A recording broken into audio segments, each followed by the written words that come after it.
Boa tarde, pessoal. É, Todo mundo está me ouvindo? Vocês estão me ouvindo? Tranquilo? Joia, vamos lá. É o seguinte, a ideia aqui dessa apresentação é a gente conversar um pouquinho sobre microserviços. Tá? Eu vou colocar esse contexto do microserviços num cenário talvez um pouco mais descolado, digamos assim. Tá? Eu vou explorar junto com vocês um videogame que foi construído baseado em microserviços. E a gente vai aproveitar essa discussão toda para explorar alguns conceitos importantes sobre paradigmas ou ideias principais que estão relacionadas ao conceito de microserviços. Tá? O meu nome é Glauco Reis. Okay?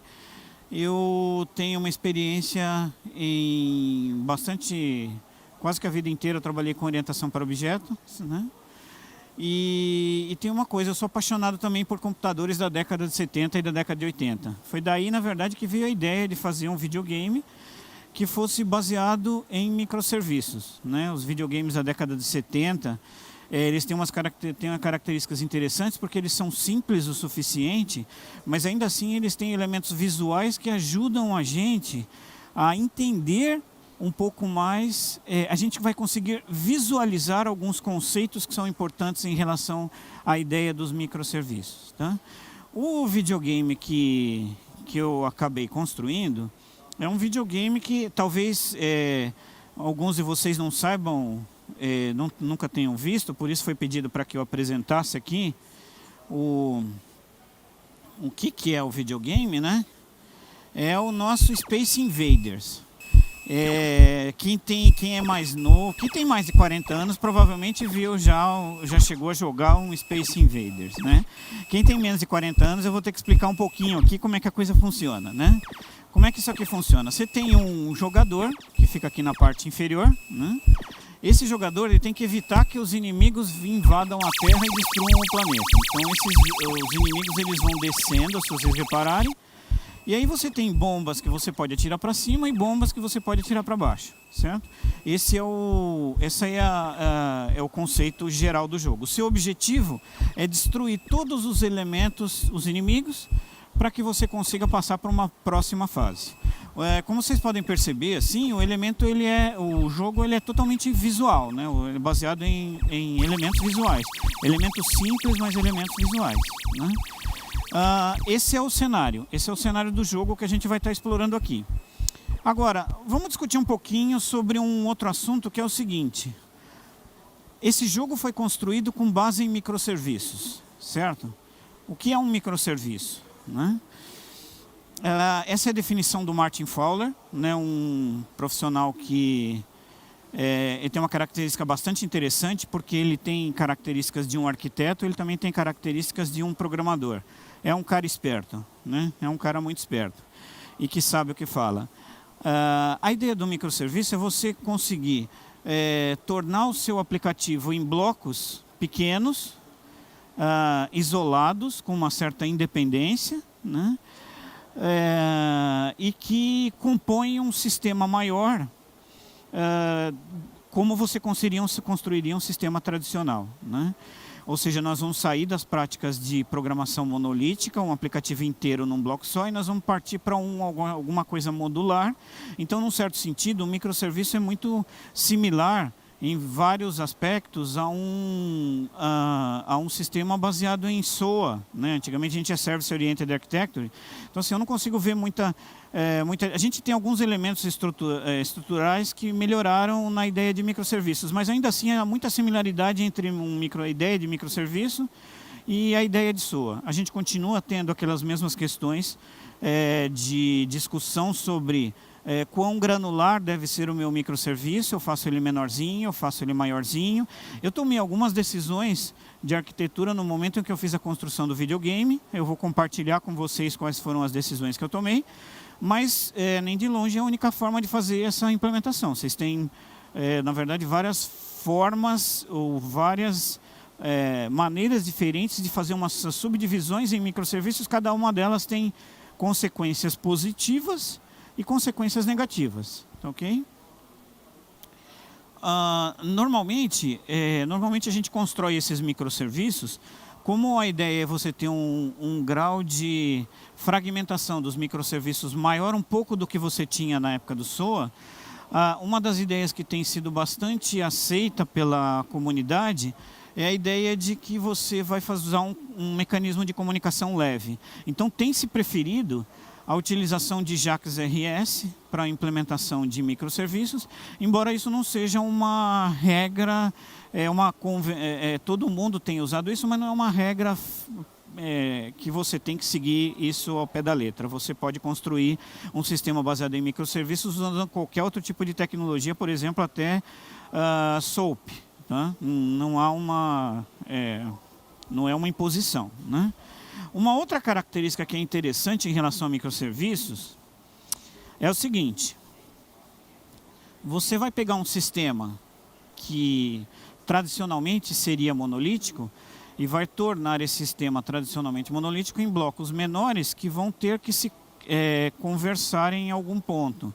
Ou seja, a comunicação entre os blocos vai continuar existindo na ideia de microserviços. Se vocês não tomarem o cuidado de construir o sistema de uma forma estruturada e bem pensada, vocês correm o risco de ter um sistema absolutamente caótico. E se vocês só forem perceber isso depois que o sistema estiver construído, provavelmente vai ser muito complicado voltar no tempo ou voltar a ter um sistema estruturalmente organizado. Isso é o que a gente deseja, né? Mas se a gente não tomar cuidado, a gente pode cair numa situação igual a essa aqui, que acaba ficando de difícil gerenciamento, certo? Vamos ver então, juntando lá a ideia do Space Invaders com a ideia do microserviço, o que é que saiu desse negócio aí, né? Saiu isso aqui, ó. O que é o Micro Invader, né? É um jogo de Space Invaders. Ele tem o jogador que está na parte inferior. Isso aqui é um microserviço. Ele tem os inimigos que estão na parte superior, que também são microserviços. E ele tem um conjunto de bombas que vão para a parte superior e um conjunto de bombas que são lançados pelo inimigo para destruir você, que também é um microserviço. Na verdade, esse jogo foi construído por 3 blocos que eu considero microserviços, tá? Mas ele tem umas outras peças de software aqui que a gente vai discutir também, né? Olha só. Uma das peças de software que foi introduzida foi a ideia de um pattern que é chamado de back-end for front-end, ok? Quem é desenvolvedor deve conhecer esse nome lá em 1995 como Facade, que na verdade era Facade. Aí americano não conseguiu escrever corretamente Facade, porque não existe cedilha no inglês, então ele escreveu Facade, mas a palavra original é Facade, que vem do francês, que é fachada, a entrada de um prédio. O BFF nada mais é do que o Facade, o bom e velho Facade antigo. Ele está exatamente aqui, ó. Por que eu não considero que o Facade é um microserviço de verdade no conceito que a gente conhece de microserviço? Porque ele tem uma interação, se vocês repararem, ele tem uma interação uma interação forte com todos os outros microserviços, ou seja, ele é altamente acoplado aos outros microserviços, mas ele faz um papel importante, que é gerar para a camada de apresentação uma interface única de comunicação com todo o sistema. A interface de comunicação foi construída usando HTML puro e Angular, né? AngularJS. E eu tenho uma outra peça de software aqui que ela faz um papel interessante, né? Vocês concordam que um videogame é uma coisa extremamente coesa? Ou seja, todas as peças parecem interagir com todas as outras peças. Como quando uma bomba atinge o inimigo, tem que explodir o inimigo, tem que explodir a bomba. Quando a bomba atinge o jogador, tem que explodir o jogador, tem que explodir a bomba. dá a sensação para a gente que um videogame, tudo está se comunicando com tudo. Como é que a gente consegue fazer, então, com que um videogame seja mais desacoplado do que fazer com que as peças dele sejam mais desacopladas umas em relação às outras? Aí aparece uma pecinha de software aqui, que eu dei o nome de Collision. Na verdade, o que acontece, né? Se você tirar aquela peça de software que chama Collision, o videogame vai funcionar normalmente, as bombas vão ser lançadas, você vai poder lançar bombas, mas nada vai explodir com nada, né? O paradigma que a gente poderia aplicar num sistema corporativo quer dizer o seguinte: houve uma falha de integridade no sistema. No momento em que eu fiz com que uma bomba atingisse o inimigo e o inimigo não fosse destruído e nem a bomba fosse destruída, eu fiz com que ocorresse uma falha de integridade no sistema.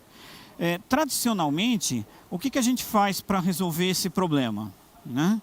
O que o desenvolvedor faz tradicionalmente? Ele usa XA, certo? Ele usa a transação distribuída de forma que, se ocorrer um problema numa transação, a outra transação vai ser cancelada, vai ser feito o rollback e vice-versa. Em um sistema baseado em microserviços, a gente tem uma outra prática que vem tomando bastante popularidade no mercado, que é chamado de eventual consistência. Okay? Alguém já ouviu falar em eventual consistência? Eu considero o eventual consistência como sendo um garbage collector de transações. Então é alguma coisa que funciona da seguinte maneira, né? Quando você tem um sistema baseado em microserviços, você deixa os seus microserviços trabalharem de uma forma solta e sem muita interferência uns com os outros. Quando você tem microserviços que tem dependências, aí eu vou sair um pouquinho do videogame para explicar para vocês essa ideia, que é a seguinte: você tem que alocar um assento do avião e você tem que debitar do cartão de crédito. Há uma dependência entre esses dois caras, né? Existe uma dependência entre esses dois microserviços. O que você faz normalmente? Você gera um ID único, que é o ID daquela transação. Aí você vem aqui e aloca o assento do avião. Aí você vem aqui e debita do cartão de crédito, certo? Periodicamente, um garbage collector vai passando e vai identificando: eu aloquei o assento no avião, eu debitei do cartão de crédito. Se um dos dois não aconteceu, se os dois aconteceram, fantástico, esquece, né? Se um dos dois não aconteceu, qual que é a ação que a gente tem que tomar?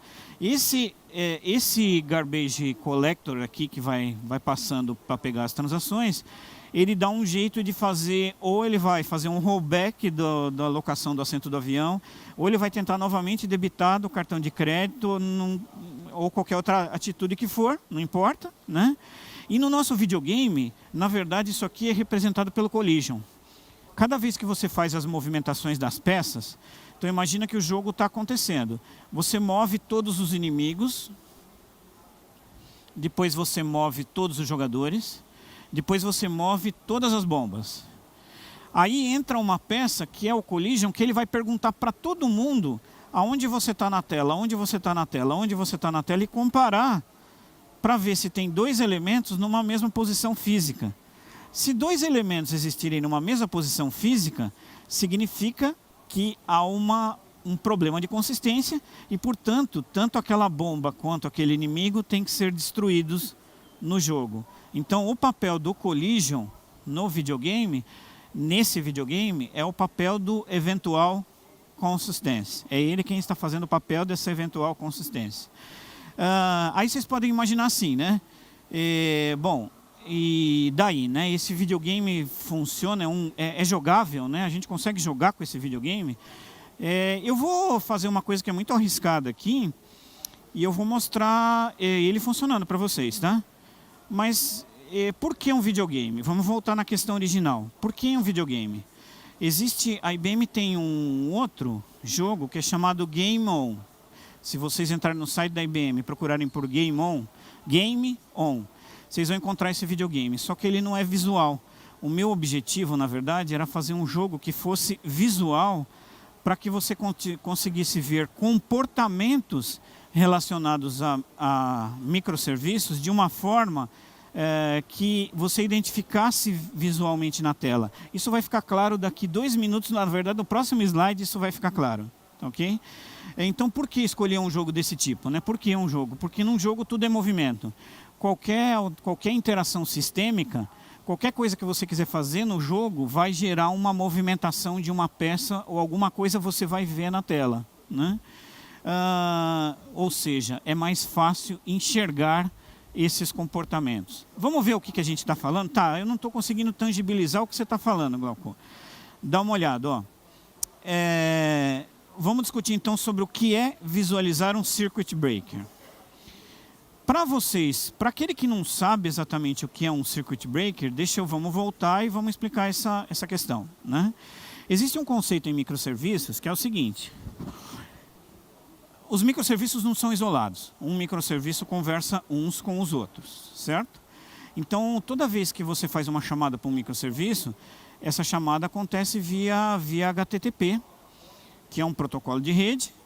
E o nosso objetivo é fazer com que os microserviços sejam independentes uns dos outros. Então vamos imaginar o seguinte cenário. O cenário é o microserviço que eu preciso chamar, que está do outro lado, saiu do ar. Ele está sofrendo uma manutenção. O microserviço que está do lado de cá, ou qualquer peça de software que está do lado de cá, precisa chamar aquele microserviço. Na hora que ele fizer uma chamada HTTP, ele só vai descobrir que o microserviço saiu, não está disponível, depois que der o timeout da conexão de rede.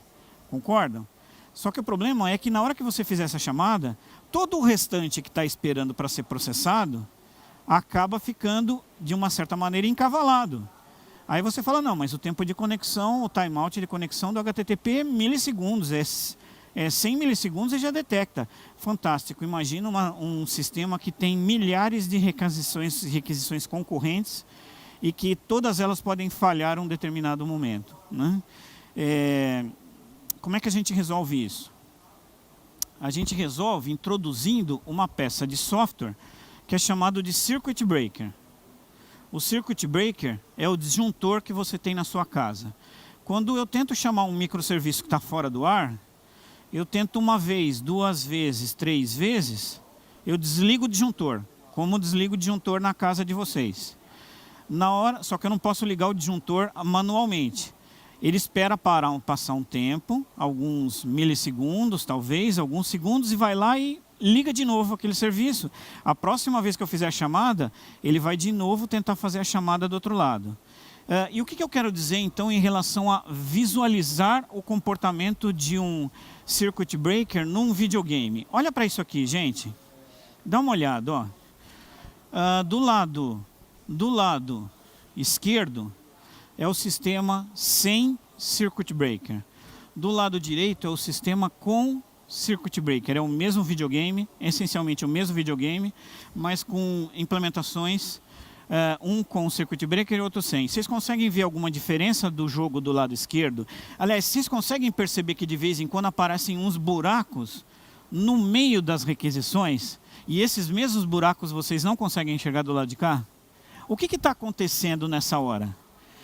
Nessa hora, todo o sistema está sendo travado por um período de tempo, que no nosso videogame você consegue ver, inclusive, é visual, né? E isso atrasa todo o restante das movimentações. Eu diria para vocês o seguinte, o jogo do lado... O videogame do lado direito tem um comportamento mais linear do que o videogame do lado esquerdo. É isso que eu quero dizer com apresentar conceitos de microserviços de uma forma mais visual. Se você implementar um circuit breakers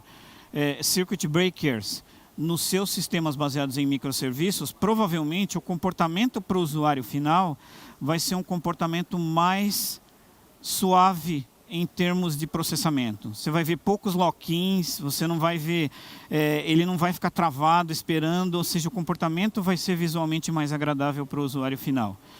certo? Essa é uma das coisas que a gente consegue visualizar. A gente consegue visualizar outras coisas também, né?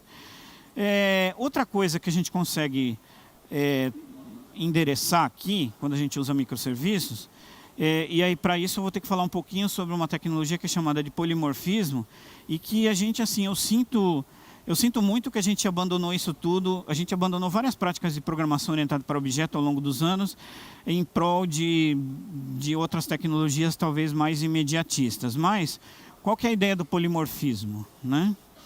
Se você pegar um livro de 1994, que é chamado Design Patterns, e que foi escrito pelo Eric Gama, junto com outras 3 pessoas, né? Eu tenho o V-Slides, tem o Helm, eu não me lembro o nome dos outros 3, mas o Eric Gama é o nome, como ele botou o primeiro nome no livro, infelizmente foi o que ficou mais conhecido. Ele tem um sistema lá dentro daquele livro que ele mostra todo um editor de texto baseado nesses princípios de polimorfismo. O videogame foi feito da seguinte forma: todos os verbos, ou seja, todos os videogames, o inimigo, as bombas e o jogador respondem aos mesmos comandos. Então o que eu fico fazendo essencialmente é um pooling entre cada um desses microserviços, mandando comandos para ele: se mova, se mova, se mova, se mova, se mova, se mova. E eu vou fazendo isso numa determinada periodicidade. Se for uma peça que não se move, eventualmente ela vai receber aquele comando, ela vai descartar o comando e vai jogar fora. Se for uma peça que se move, ela vai tratar o que for necessário para ela. O que eu ganho usando polimorfismo, conceito de polimorfismo, em um sistema baseado em microserviços?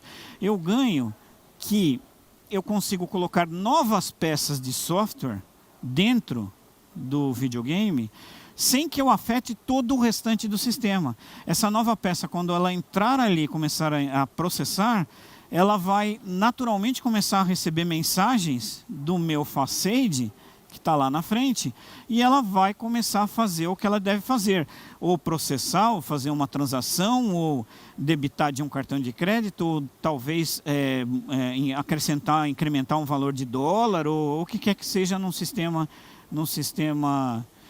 tradicional, né? Então essa ideia é uma ideia que foi abandonada, mas é uma ideia que também é bastante interessante em relação a microserviços, né? Um conceito importante de microserviços é o seguinte: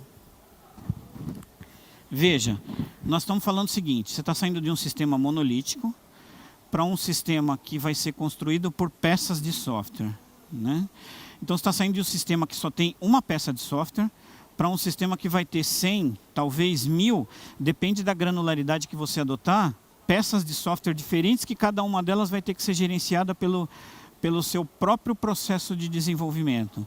Se vocês adotarem as práticas de programação que vocês já adotavam quando vocês construíam sistemas monolíticos, a coisa vai ficar muito mais complicada de gerenciar. Nós estamos saindo de uma peça de software para 1000 peças de software.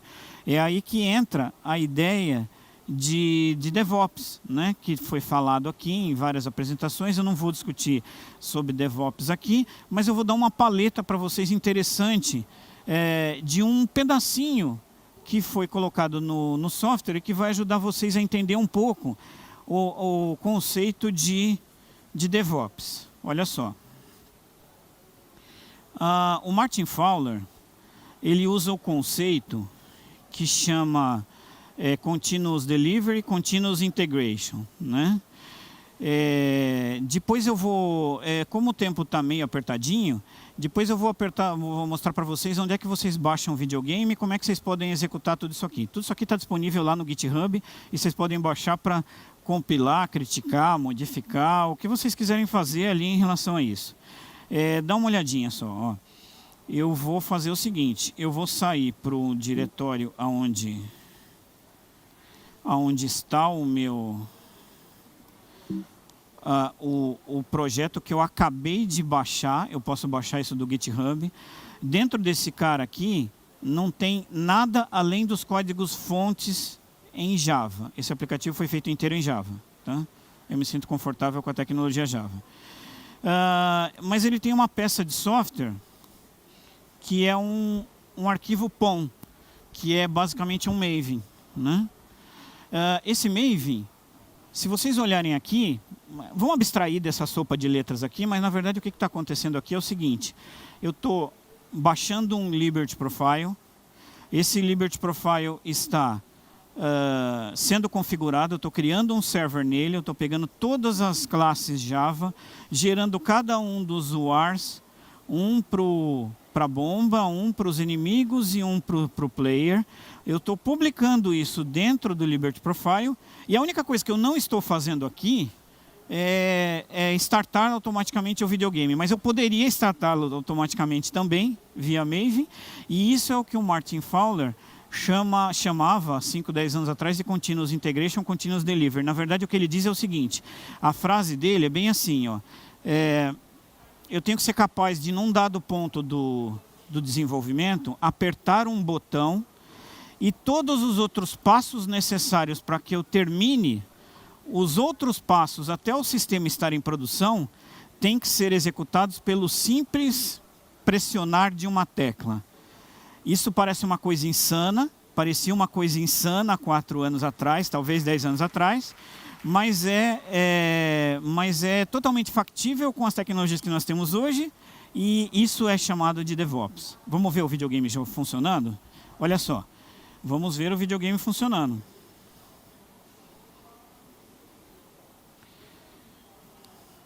Está lá, estamos com ele em execução, um momentinho. Se vocês não tiveram a oportunidade ainda de mexer com o Liberty Profile, eu sugiro que vocês vejam o que é o Liberty Profile, porque ele é um servidor de aplicações muito leve e extremamente enxuto. O videogame está aqui, ó. Ele está em execução, eu movo com uma letra P para um lado, a letra O para o outro, e eu consigo atirar. Olha só, primeira questão aqui interessante, ó. Apesar de ele conter peças de software que são completamente independentes, ele é absolutamente jogável. O que quer dizer isso? Isso quer dizer que se eu construir um sistema baseado em microserviços, eu tenho a possibilidade de construir um sistema que tenha a mesma qualidade em relação à interface com o usuário, quão user-friendly o sistema é, eu consigo ter a mesma interface que eu teria em um sistema monolítico. É isso que eu consigo mostrar, provar com isso aqui, né? Ele parou ali, na verdade, porque provavelmente a bomba deve ter atingido o meu jogador, e como esse é um jogo didático, eu não apresentei aquele banner de game over ou alguma coisa daquele tipo, né? Vamos explorar uma outra característica que é interessante também num videogame. Olha só. Essa característica é a característica de você poder... é a resiliência. O que é resiliência, gente? Resiliência é a capacidade de eu conseguir manter um sistema em execução e ainda assim fazer manutenções em algumas peças dele. Vocês estão vendo o jogo funcionando, tudo bem? Eu vou fazer uma coisa aqui, ó. Eu vou tirar uma peça dele de execução, que é a bomba. O videogame continua funcionando. Eu não consigo atirar. Eles não conseguem atirar em mim. Talvez o jogo seja um pouco útil, né, nesse sentido, mas o importante é o seguinte: todas as outras peças de software continuam funcionando. Imagine esse conceito num sistema bancário. Isso quer dizer o seguinte: você consegue tirar pontualmente pequenos pedaços do processamento de um sistema bancário e ainda assim o usuário consegue fazer outras operações no banco sem que ele seja afetado completamente pelo sistema. Não é parar tudo ou começar tudo de novo, entendeu? Não é parar um sistema inteiro, tirar o sistema do ar e colocá-lo novamente em execução. Então nós conseguimos ter aquilo que nós chamamos de resiliência, tá ok? A bomba foi eliminada, né? Ele não vai voltar enquanto eu não pegar e não colocar de volta lá o meu bloquinho de bombas, ele não vai tá processando. Então, olha, como o tempo já está praticamente no final, vamos fazer um wrap-up aqui para discutir as coisas, o que a gente discutiu até este momento. Eu falei um pouquinho sobre CI/CD, Continuous Integration, Continuous Delivery. No momento em que a gente foi lá, baixou ele de um repositório, mandou fazer o build de tudo, a gente usou CI/CD, né?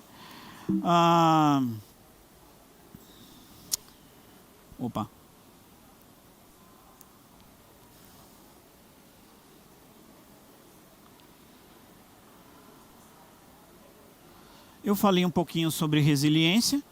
Então, no momento em que a gente foi lá e tirou uma peça de software do nosso jogo e ele continuou funcionando, a gente explorou esse conceito de resiliência. E aqui nós temos um wrap-up dos assuntos que foram possíveis de serem explorados dentro desse período de 10 minutos. Então, assim, só para a gente resumir, a ideia é a seguinte: se eu consigo fazer um videogame que é extremamente sofisticado em termos de interface para com o usuário, eu certamente consigo fazer um sistema também corporativo, uma vez que esse sistema tem muito menos quantidades de interações com usuários do que um videogame tem. Ou seja, um videogame é extremamente intenso em termos de quantidades de interação com o usuário. Num sistema corporativo, essa quantidade de interações é menor. Então, se eu consigo ter um sucesso bom fazendo um videogame, provavelmente a adoção de microserviços em um sistema corporativo vai ser tão boa quanto a construção de um sistema monolítico. Tá? E aqui, só para deixar para vocês 2 links, né? Aquele link ali é o link do MicroInvader, mas é muito fácil de guardar, microinvader.com.br, www.microinvader.com.br, você cai no site, você vai poder baixar isso, você só precisa ter um Maven na sua máquina, Maven install, ele vai gerar todo o joguinho para você, e do lado de cá tem um artigo que eu publiquei no ASDEV sobre essa ideia do MicroInvader, certo? Estourei 1 minuto de tempo, mas eu agradeço a participação de vocês e é isso que eu tenho para falar. Obrigado, moção.